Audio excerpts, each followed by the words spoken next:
comme faire tous les psaumes. Je crois que le mercredi soir où on fait le psaume 119, ça va être une grande soirée, cette soirée-là. Le psaume ce soir, un autre psaume qui m'a beaucoup encouragé, c'est le psaume 21. Dans ce psaume ici, évidemment, vous rappelez-vous bien que mercredi dernier, nous avons examiné le psaume 20. Et le psaume chapitre 20, c'était un psaume où c'était surtout le peuple de Dieu, la nation d'Israël, qui priait pour le roi David alors qu'il sortait dans la bataille avec son armée. Et ce psaume vient, dans un certain sens, en réponse à la réponse de Dieu, de la prière qui était priée dans le chapitre 20. Il semblerait que la victoire pour laquelle ils ont prié et dans laquelle ils ont mis une telle confiance était réalisée. Et maintenant, David remercie Dieu pour la victoire donnée.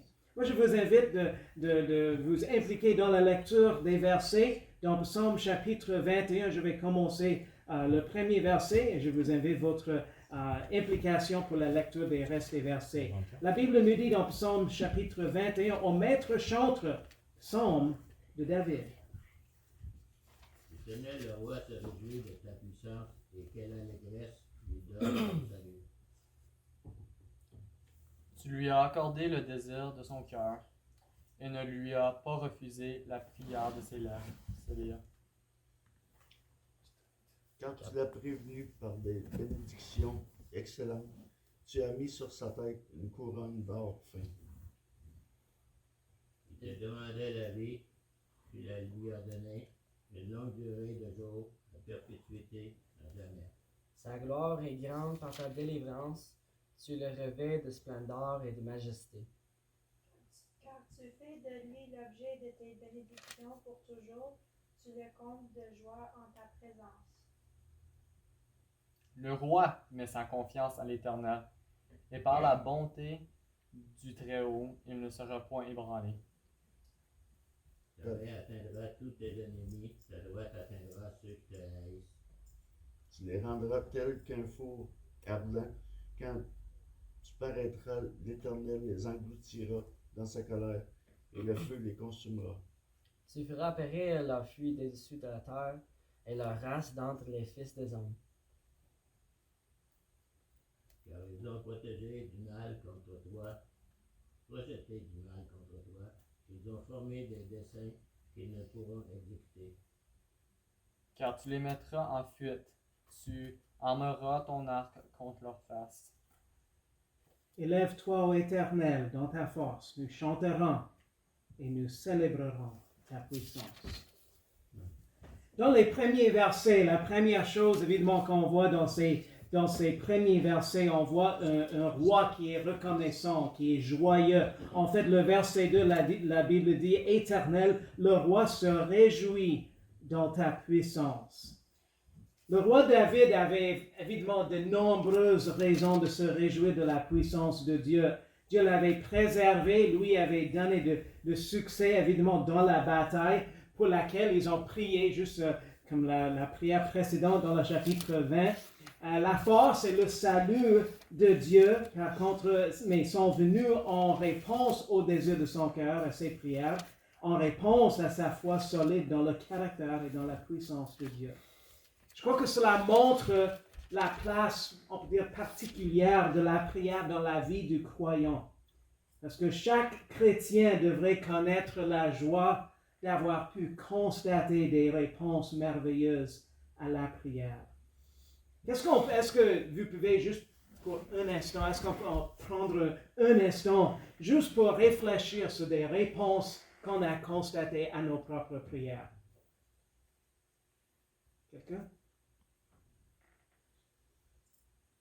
Moi, je vais juste partager une qui est vraiment toujours fraîche dans ma tête. Je me rappelle, lorsqu'on était sur la côte nord, peut-être je vous ai déjà raconté ça, mais à certaines reprises, lorsque le Seigneur avait ouvert les portes pour faire des outreach dans les villages, je me rappelle à un certain village, Natashquan, le Seigneur a ouvert une porte pour y aller présenter l'Évangile et notre famille était censée d'aller avec une autre dame chrétienne dans le village. C'était une infirmière et son mari était infirmier.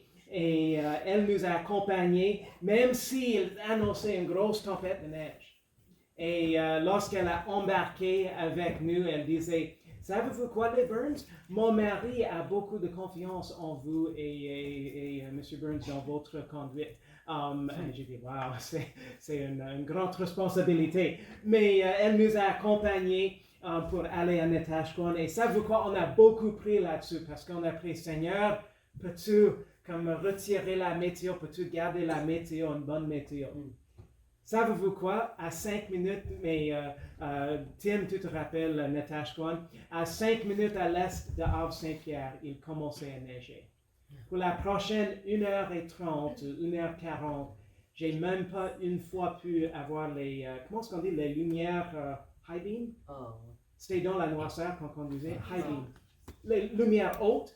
J'ai même pas une fois dans tout le voyage jusqu'à Natashquan et retour, j'ai pas pu utiliser les lumières hautes comme 1h40 et 1h45 de retour. Mais savez-vous quoi? Le Seigneur nous a permis d'y aller. Et savez-vous quoi? Il y avait du monde auprès de qui on a pu présenter l'Évangile. Une autre fois, on a fait le même trajet, peut-être c'était à Gwinnett, mais cette fois-là, et on a fait presque le même trajet. Ils annonçaient que c'était pour la Pâques.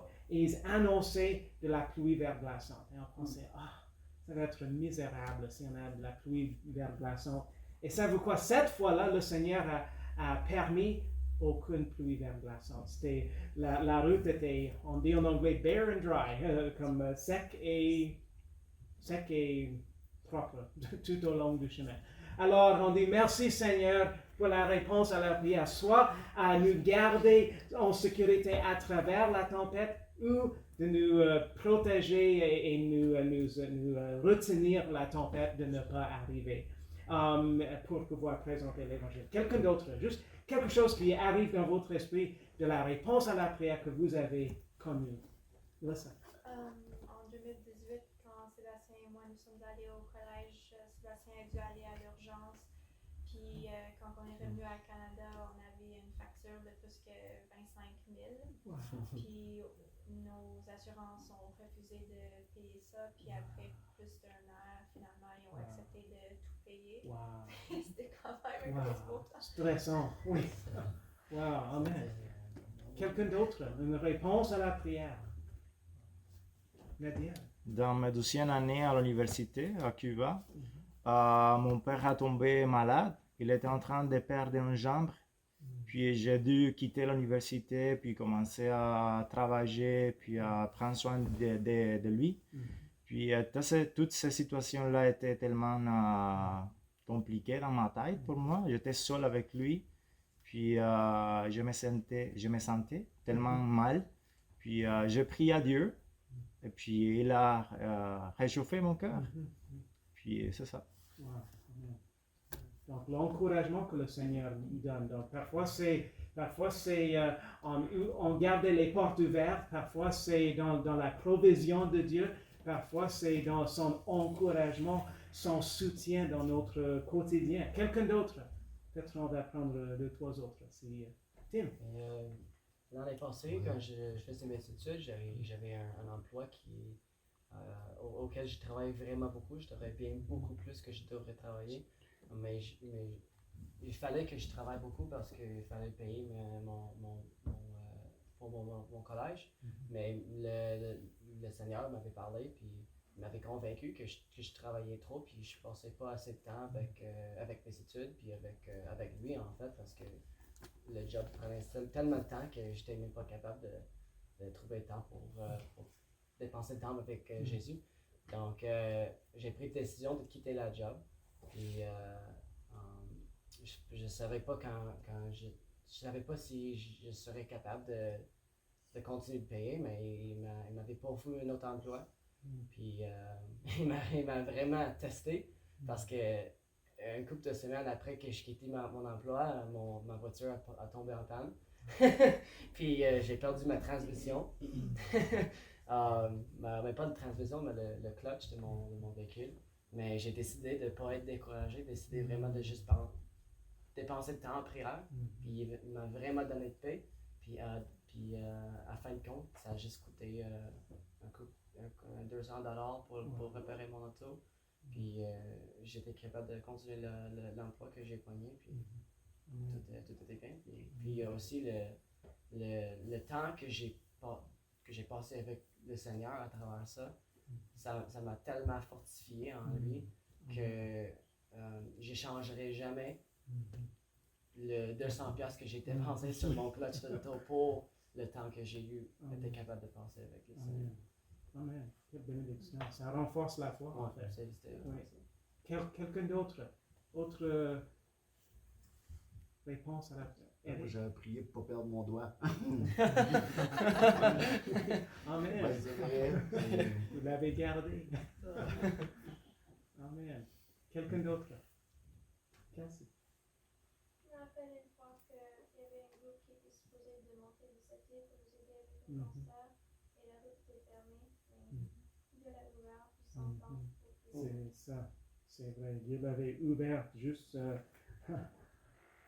2 heures avant que les gens étaient supposés de partir pour venir nous aider avec le projet.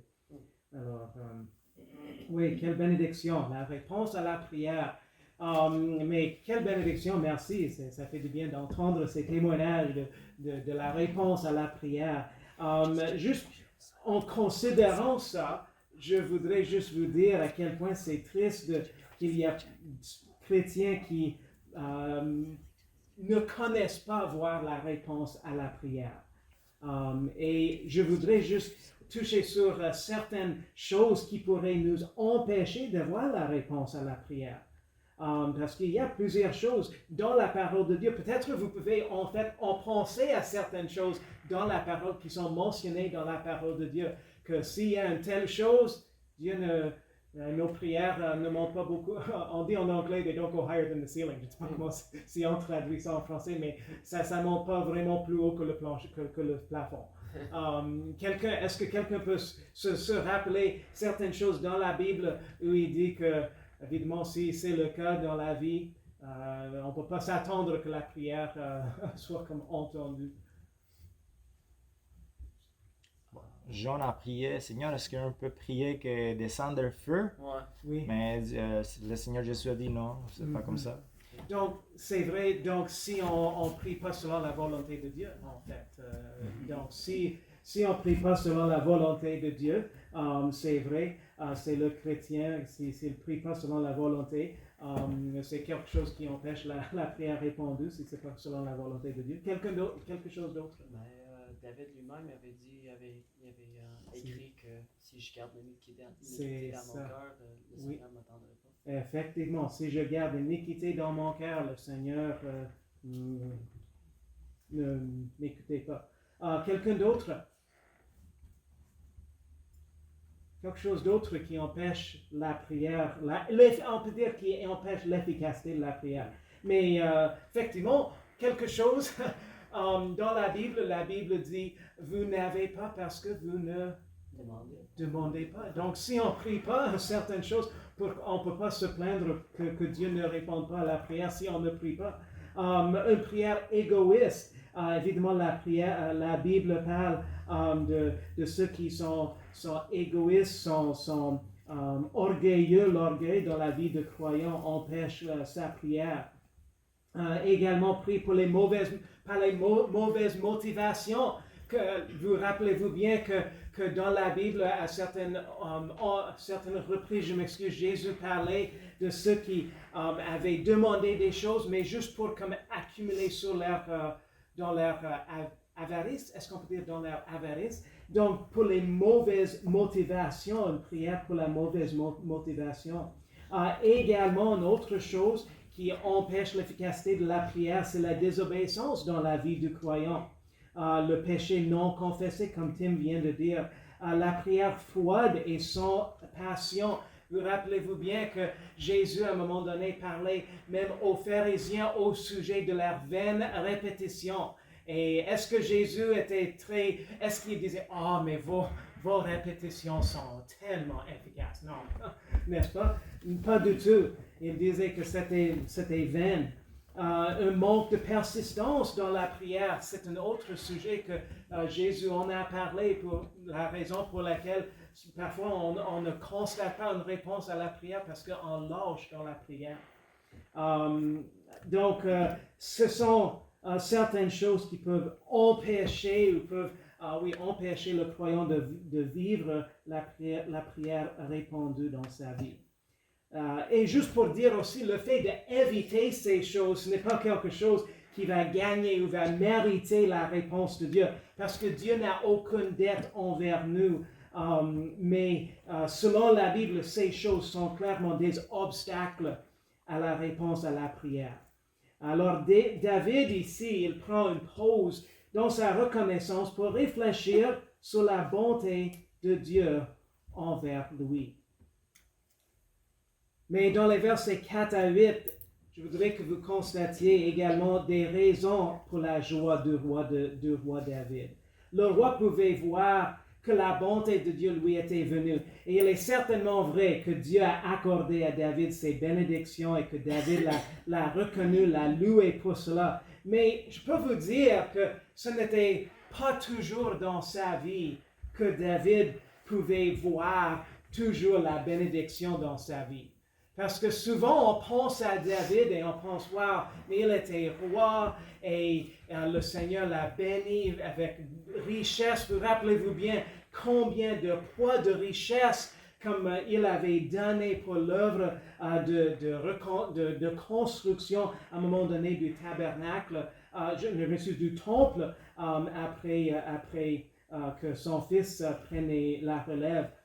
Mais vous rappelez-vous bien que pendant un bon temps, David fuyait du méchant roi Saül. Et à ce moment-là, David était déjà loin comme roi pour le trône en tant qu'un jeune homme. Et il devait fuir pour sa vie. Et évidemment, vous rappelez-vous bien qu'il y avait un moment où il a finalement pris le trône d'Israël. Et David portait dans le verset 4, la dernière partie nous dit, tu as mis sur sa tête une couronne d'or fin. David portait, on peut dire à la fois, il portait une couronne du trône d'Israël, mais également il portait une couronne de victoire contre ses ennemis dans la bataille. Et le roi David a laissé Dieu mettre la couronne sur sa tête parce que lui, en fait, il a attendu le timing de Dieu. Même si, vous rappelez-vous bien, à un moment donné, David avait l'occasion, vous rappelez-vous bien, lorsqu'ils étaient dans la grotte, et je crois qu'un des gars de David disait, « Hey, c'est ton temps, tu peux prendre la vie du roi Saül. » Il disait, « Non, loin de moi, de mettre ma main contre loin de l'Éternel. » David a laissé les choses dans les mains de Dieu pour son timing. Et bien que dans un certain sens, il a eu le droit, peut-être les raisons de prendre de force la couronne, il a attendu le timing de Dieu. Et attendu que Dieu s'occupe de lui et de Saül et dans sa méchanceté. David est allé au combat en priant. Vous rappelez-vous bien, mercredi dernier, nous avons examiné le chapitre 20 et ils avaient prié pour la victoire. Et même à la fin du chapitre, c'est comme la réponse était déjà donnée. La Bible dit dans le verset 9 et 10 du chapitre 20, ils ont prié, ils sont tombés, mais nous sommes relevés et affermis. Éternel, sauve le roi, exauce-nous au jour où nous t'invoquons. Ils voyaient à travers la foi à la réponse de Dieu. Et on constate également ce que Dieu a fait aux ennemis de David. Dans les versets 9 à 11, David a reconnu que même s'il était victorieux au combat, Dieu n'avait pas fini de trouver et de juger ses ennemis. Charles Spurgeon a dit au sujet de ce verset, la référence à la colère de Dieu nous rappelle que de même que le temps de sa grâce est arrivé, il y aura un temps déterminé pour sa colère. Il y a un jour de vengeance de notre Dieu que ceux qui méprisent le jour de la grâce se souviennent de ce jour de colère. Même lorsqu'on souffre du rejet, du mépris, comme David lorsqu'il fuyait la méchanceté du roi Saül, même lorsqu'on souffre du rejet, du mépris en raison d'être en Jésus-Christ, on prend courage dans le fait que Dieu fait toujours justice et il va régler tous les torts. David aussi se reposait dans le fait que Dieu est le juste juge, comme Genèse nous en parle. Le jugement sur ses ennemis. C'est intéressant, dans les versets 12 et 13, on peut considérer ces versets comme des fortes déclarations assez sévères peut-être pour le jugement. La Bible dit dans les versets 12 et 13, car ils ont projeté du mal contre toi. Ils ont formé des desseins qu'ils ne pourront exécuter, car tu les mettras en fuite. Tu armeras ton arc contre leur face. On peut dire, c'est assez sévère, ça semble sévère, n'est-ce pas? C'est intéressant aussi, Psaume 107, 11 nous dit, pour avoir été rebelle aux paroles de Dieu et avoir méprisé le conseil du Très-Haut. C'est pour cette raison que Dieu envoie son jugement. Lorsqu'on est rebelle aux paroles de Dieu, lorsqu'on méprise le conseil du Très-Haut. On trouve également un réconfort dans ce texte, dans la vérité que les méchants ont projeté du mal contre David. Mais évidemment, c'est Dieu qui s'occupe s'occupe des méchants. C'est Dieu qui règle les torts. Ce texte nous rappelle à quel point le jugement de Dieu est une réalité. C'est une réalité proche de ceux qui le rejettent. C'est un grand péché que de rejeter l'immense miséricorde de Dieu. Finalement, le verset 14, la Bible nous dit, « Élève-toi, ô Éternel, dans ta force. Nous chanterons et nous célébrerons ta puissance. » David a exalté l'Éternel qui avait cette si grande puissance. Et après cette louange au sujet de la force de Dieu, David exprime la détermination que lui et le peuple de Dieu vont continuer à louer Dieu. Est-ce que vous êtes comme moi, que lorsque tout va bien, c'est facile à louer le Seigneur? Est-ce que vous êtes comme moi? Ok, donc c'est pas ce moment. C'est facile, n'est-ce pas? Lorsque tout va bien, on dit, wow, tout va bien, on est très content. Savez-vous quoi? David, dans le chapitre précédent, c'était juste avant cette bataille. Et même avant la bataille, lorsqu'il ne savait pas exactement ce qui serait le résultat, il allait confronter ses ennemis, les ennemis de Dieu. Mais même dans le chapitre précédent, dans sa prière et dans la prière de son peuple pour la victoire, il continuait, il louait fidèlement le Seigneur. Savez-vous quoi? Je crois que c'est important pour nous. Dans les moments de montagne, dans les sommets et dans les vallées sombres, il nous est important de toujours continuer à louer notre Seigneur. La fin de ce psaume est pleine de louanges à Dieu pour les bénédictions de la victoire, de la délivrance et de la prière répandue. Et cette attitude devrait toujours être présente dans le peuple de Dieu, une reconnaissance joyeuse à Dieu pour ses bénédictions, pour la victoire qu'il nous accorde dans notre vie chrétienne, pour la délivrance du péché et de la tentation, et pour la prière répandue. Quel grand Dieu, miséricorde envers nous. Quelle joie d'être à son côté, le côté des vainqueurs. Merci Seigneur de ta parole. Merci de cet exemple du roi David, Seigneur, de te louer fidèlement, Seigneur. Et même lorsque il était dans les vallées sombres, Seigneur, merci de son exemple de toujours te louer. Et Seigneur, toujours, Seigneur, se confier en toi, Seigneur, que tu vas régler les torts. Tu vas bien t'occuper des méchants. Et Seigneur, des plans, Seigneur, même qui sont faits contre nous. Et Seigneur, on te remercie pour ça. Et Seigneur, Mais aide-nous, Seigneur, d'avoir une compassion également, même envers les méchants qui nous méprisent à cause de notre, du fait qu'on te suit, Seigneur. Que tu puisses nous aider d'avoir une compassion, Seigneur, un amour, Seigneur, comme toi tu avais pour eux aussi. Un amour qui t'a amené à la croix de Calvaire. Et Seigneur, merci pour notre temps ensemble. Seigneur, aide-nous d'être fidèles à bénir ton nom pour tes bienfaits. Au nom de Jésus, je prie. Amen.